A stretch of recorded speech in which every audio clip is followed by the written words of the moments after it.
Arkadaşlar, bugün ben yeni bir şey öğrendim. Adı takla uçağı. Bugün takla uçağı yapacağız. Görmüş olduğunuz gibi kağıdım burada. Çok gözükmüyor kağıdım. Hemen de göstereyim kağıdı.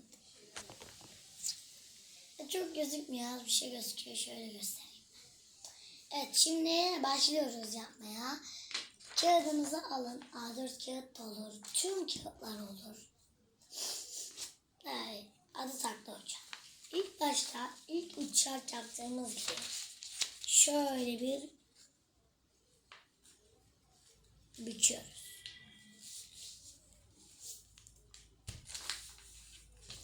Şöyle bir başlık attık.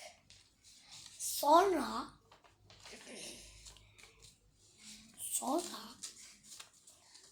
bunu alıp böyle yapıyoruz.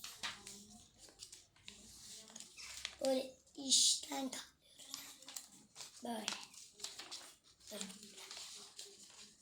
Böyle katlıyoruz.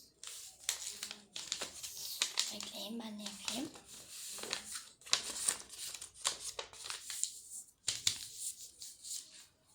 Evet, böyle yaptık. Gördüğünüz gibi böyleydi değil mi? Böyle katladık. Sonra kanatlarını yapmak için şurayı tutuyoruz. O tarafı büküyoruz. Şöyle olacak. Sonra bu tarafı alıp büküyoruz.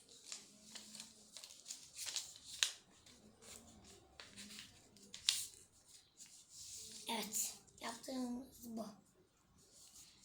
Sonra bu kanatları tutup açıyoruz uçağımızda.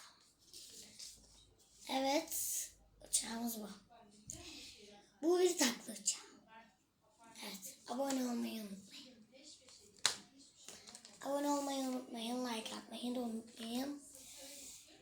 Kanalım 100.000 abone olsun istiyorum yani. Şu anda çok az aboneyim, 6.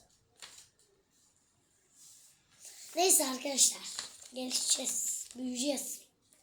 Evet, takla uçağımızın videosunun sonuna geldik.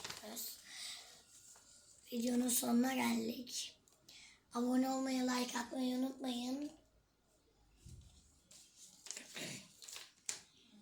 Bye.